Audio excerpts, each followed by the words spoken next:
The views expressed are not necessarily those of KSCJ and Powell Broadcasting Company. This program is not intended to replace the advice of doctors or other clinical providers. Consult with your practitioner to ensure the proper course of action for you.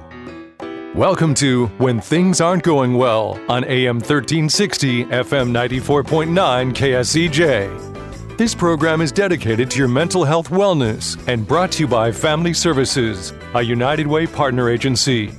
Here's your host, Art Silva. Good morning, Siouxland, and welcome to When Things Aren't Going Well. This show is dedicated to your mental wellness and how you can help yourself navigate the daily highway of life. We hope to educate and motivate you to help improve your mental wellness environment. I'm Art Silva, and our show is brought to you by Family Services, a United Way partner agency serving the Siouxland community.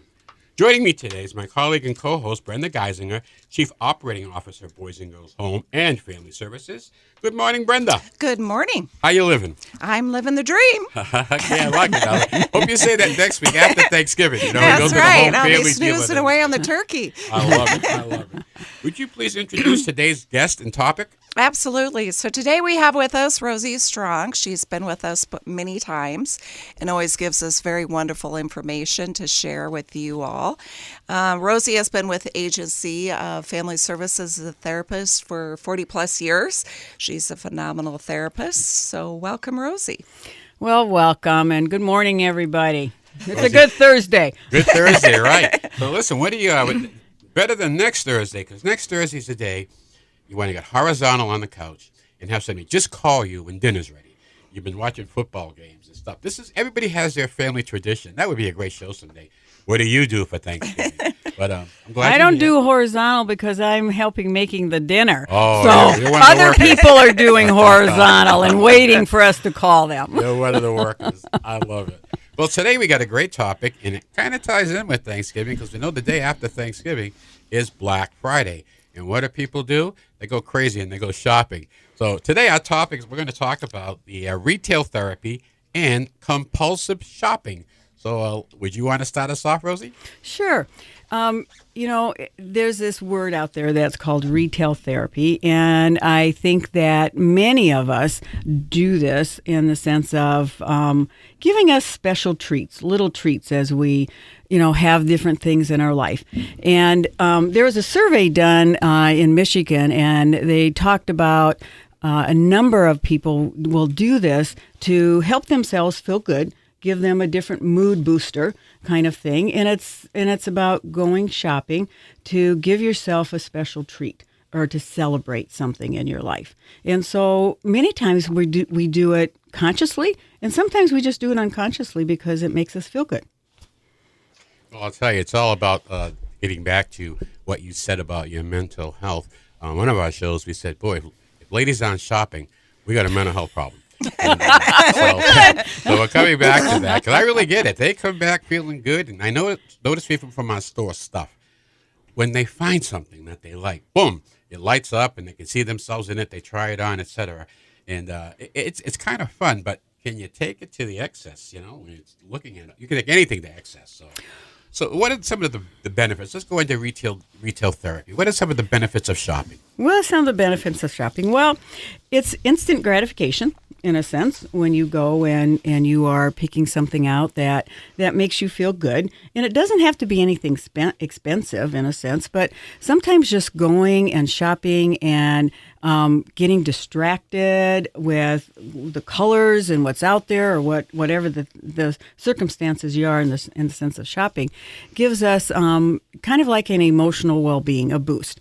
It can also help us with, sometimes when our life gets really busy and people are going here and there and whatnot, sometimes going shopping, we can make our own choices and we can choose, and it helps us begin to feel a little bit more confident. Like, okay, I'm going to choose this, and it feels good too. It helps with the level of choice making that we have, because sometimes it's like crazy making in the sense of choices.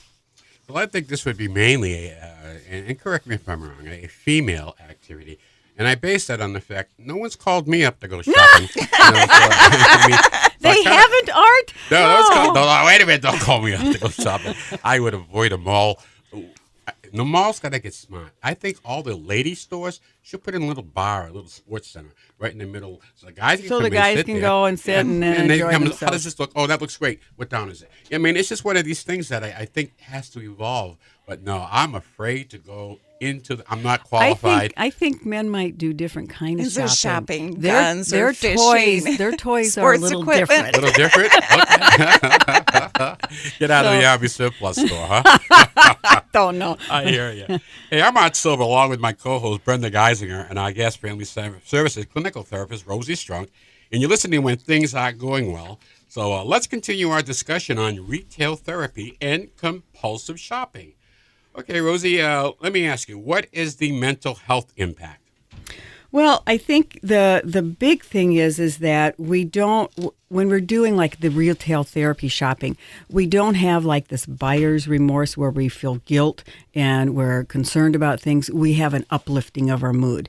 It makes us feel better in a sense. And that really helps us in the sense of our mental health. It helps us feel better. I think Brenda's got an idea on that one. We're kind of saving the queen of shopping. Yeah, I was going to say that. We're going to all these tips coming up here, so we're going to hold off on that. Okay. And just keep our audience on hold. Okay, for the we queen will of do shopping. that. Okay. But it does help. It does help mood. I think the big thing is that it helps our mood and it helps us feel better. Because sometimes it can help with when we're stressed out about something, and we can go and just kind of release our mind in a sense and just kind of shop and have a good time. And then also it's like being with other people. You know, I think sometimes socialization can be a really good thing, and connecting with others, and it's like talking and whatever else we do when we're out there shopping. Well, I think, shopping, a gender issue. I think when you take a look at the women, they get the enjoyment out of it. Mm-hmm. And if guys were smart, they come home and go, "Hi, honey, did you go shopping today? What'd you buy?" Now, it doesn't work that way. Usually when the bill comes in, "Hey, what's this?" But, it has an effect on the rest of the family. If mom's feeling good and she found a bargain today, hey, it's going to be good around the dinner table. It's just one of those things that it does elevate. And I think it's something that you kind of go into your own field, your own world. You know how you shop. You know what you're looking for. And it's the absence of a lot of other pressures and stress things. It fills that void right there to keep you happy. Mm-hmm. So, well, that's good. Well, I'll tell you, it's we kind of waited long enough. I know we got the teas out there. So, ladies and gentlemen, we want to bring you, boys and girls, the queen of shopping, Miss Brenda Geisinger. Brenda, let's just talk in general about your approach. I think you got a strategy to shopping. Well, I don't even know where to begin. People. See, it's a big universe. It is. A lot of people comment that I like to shop, and I do like to shop, but it's not necessarily just for me. I also enjoy finding that special gift for just someone, or if I see something, it's like, oh, they would really like that. So it depends on my mood, whether I'm looking for shoes or a purse or an outfit or shoes. That's right. Common shoes. denominator. Shoes, guys. You guys listen out there. Shoes. Get that size, okay? And it's like Rosie talked about, really finding something that you connect with. I do not like online shopping. I know some people do. But I also like being in a store and the colors and the fabrics and just being around people. Others completely enjoy online shopping. They don't want to be out there and look at all their different options. That's way too technology and overwhelming for me. Brenda, you kind of sound like a professional at this. So my 3 closets would suggest as such. Do you have a strategy when you go into a store? Do you like that? I'm going to go here first. It depends on the store? It depends really what my focus is, and I head there, but I have to go all the way around the store and look, and then pick which items I might want, then I prioritize, and then I go around again. I can be in a store for hours. My wife, we used to go to the farmer's market up at the lake every weekend, and she wouldn't buy anything till we walked through the place one time. Yeah, you got to check it all out. Tomatoes are best over here. I said, just get tomatoes. I mean, what's the difference? But women have much more patience. I think we should put a course in, guys understanding how women shop. Because there we it go. doesn't make any sense sometimes. But if we could understand that, it could be more supportive. So let's see. I wonder how it works in families too. And then you got the kids to think about and their needs. So it's all fun. So hey, we're coming up on our break. So don't touch that dial. We'll be right back with more of When Things Aren't Going Well right here on 1360 AM, 94.9 FM, KSCJ. Let's face it, that happens to all of us. However, the pandemic has compounded all of our lives and activities. Even the simplest tasks seem harder. Hi, I'm Brenda Geisinger, the Chief Operating Officer at the Boys and Girls Home and Family Services. Family Services is a United Way partner agency serving children and families of our community, and we're here to help. If you'd like to learn more about Family Services, please contact us via email, website, Facebook, or phone Mary Pickens. At Family Services, we change lives. Welcome back to When Things Aren't Going Well on KSCJ. Here's Art Silva. Welcome back to When Things Aren't Going Well. I'm Art Silva along with Brenda Geisinger and our guest, Rosie Strong. So let's continue our discussion on retail therapy and compulsive shopping. And I can't think of a better way to start the second half of the show, but with the queen of shopping, Brenda Geisinger. So, Brenda, would you say that you're a little compulsive shopper? I think I can get there if I don't watch what I'm doing. There's an honest answer. And compulsive shopping is really you just go and aren't keeping track of your accounts. There's really you just buy on impulse, and it can get dangerous very quickly if you aren't watching what you're doing. You do it to try to feel better, but once you purchase the item, you don't, the feeling goes away very quickly. It doesn't satiate that feeling of whatever is going on. Well, so you got after sounds like it's the conquer. Once you conquer it and you attack it and you have it, the thrill is gone. Right, and then you keep going again looking for it. Something else. Yeah. Okay, Rosie, we're going to turn it over to the expert. What's compulsive shopping? Well, I think compulsive shopping includes, it's a part of also avoiding things that might be going on in your life. So it can be an avoidance of maybe stress in your life, or something in regards to relationship in your life, or something that's happening. And some people use compulsive shopping as a way to feel good, but what ends up happening is that the feel good doesn't last in the way that they're anticipating it. So then they have to continue to shop to continue to feel better or think they're feeling better in a sense. And so it's filling some kind of need or an avoidance of something that's going on in their life. When you do the retail shopping, it can be kind of a slippery slope where it could move you into a compulsive shopping thing. But when you're doing compulsive shopping, you don't get the uplifting thing. It stays for a moment and then it's gone. And then you have to fill up the moment again. And so that's where it tends to be different than if you're just doing retail shopping. So what are some of the signs of compulsive shopping? Well, there's a lot of different signs of compulsive shopping. One of the things that I think about is where you're hiding things. You're hiding that you are shopping. You're hiding, it's a secrecy kind of thing. That can be a sign of it. It can also be something where you're finding yourself having problems with work and family, and there's a stressful thing because of financial difficulties that are happening, because all of a sudden, I think you mentioned earlier about the husband getting the bill, and all of a sudden there's lots of bills coming up, or they're hiding that. There's sometimes there's the inability to control the shopping.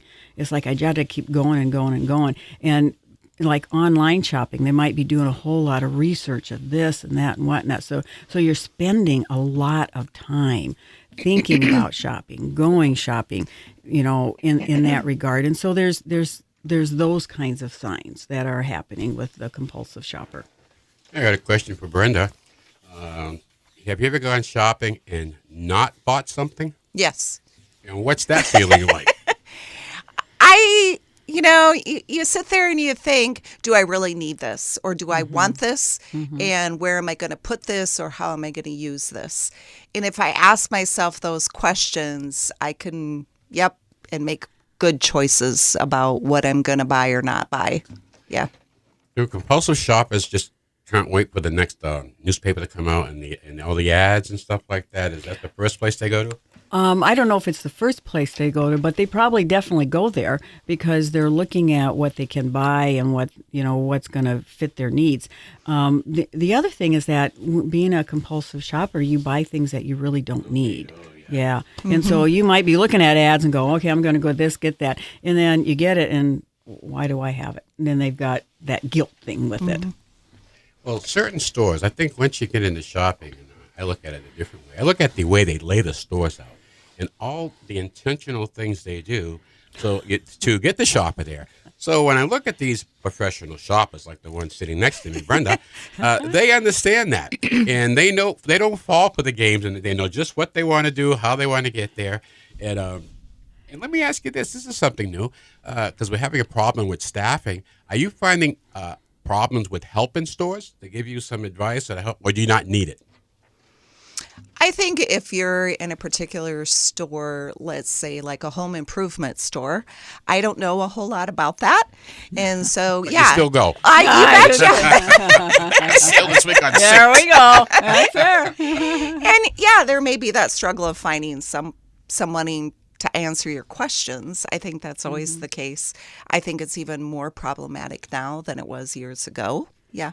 It's tough. I know this that I won't go shopping. I go to Sam's Club because it's easy and I like it.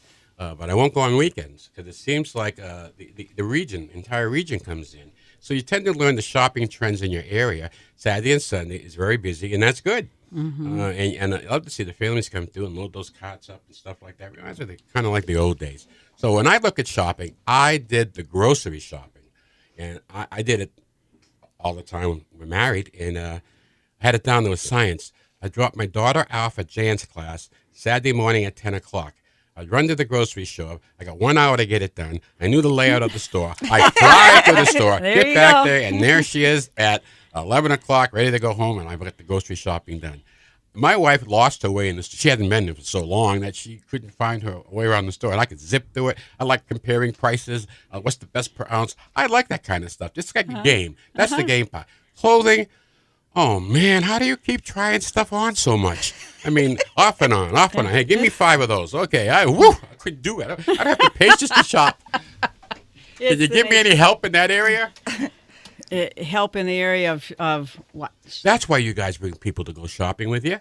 You have somebody to go back and get you another size or another color and this, and that way you don't have to get undressed and get dressed to walk back out again. Well, you shop in packs. There's a system to it, and there's a method, and everybody has their method. And when you're, having some problems in regards to compulsive shopping, you probably have a routine, kind of like what you were talking at the grocery store, as to how you go about doing things. And that's important maybe for that person in regards to their shopping. Sometimes when the routine changes up, that might create some stress. But I believe that with those folks who do have this shopping challenges, that they kind of have their routine, their method, and that's what they do. Well, they've developed it over time. The different kind of stores, like, for example, I look at our stuff store, and that's a hit or miss. You're either going to come in and find something. So that type of shopping, maybe I can't miss this, maybe on a regular basis. This is where I want to look for something. And if you don't get it, okay, fine. But other stores, should be stocked, and you get help, and you go in and buy. So I guess there are different shopping adventures, I guess we would call it. So, with that, Rosie, what's the treatment for compulsive shopping? Well, I think part of it is understanding what a person's emotional triggers might be. And because I said earlier is that, compulsive shoppers are having something that they're avoiding or having some stress or whatever. And so I think as you become more aware of things, understanding what the emotional triggers, and then maybe you don't go and shop. When you're having those emotional triggers, you go and do something else where you might distract yourself and go exercise or, go read a book or meditate or do yoga or something like that so that you can fill maybe that void with something else that's a little bit different and maybe more positive. I think you're going to say something. The shopping experience, I think, for most people is pretty normal like that. But for some people, it could be almost on the verge of an addiction. Yes. Yes, it can be an addiction where you're constantly doing it, and then you have phases of that process of getting ready for the shopping and then going out and experiencing it and researching it, and then you come down off of it because after you've purchased the item, then you come down.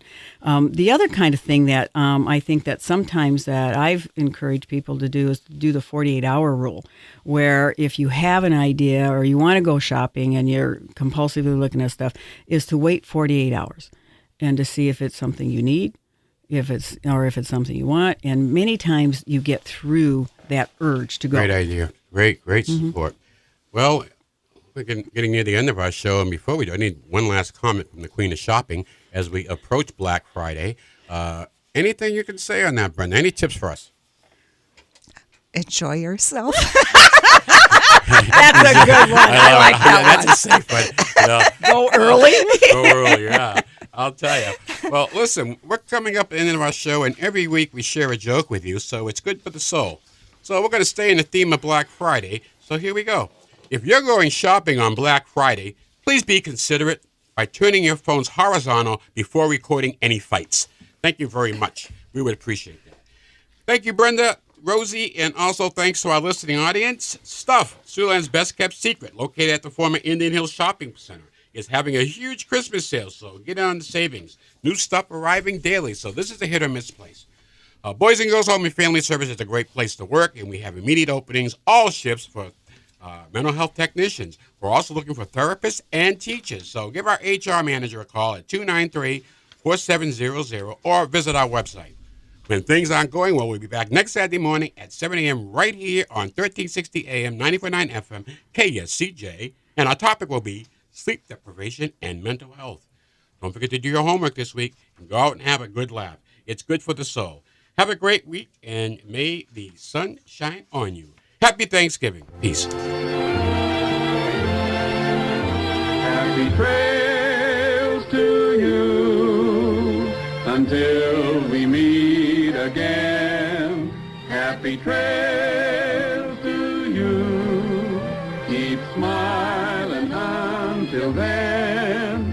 Happy trails to you till we meet again.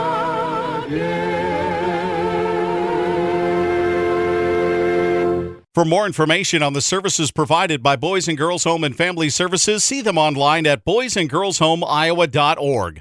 Or you can call 712-293-4700 to get more information about family services, residential treatment, the Opportunity School, the Siouxland Family Center, and more.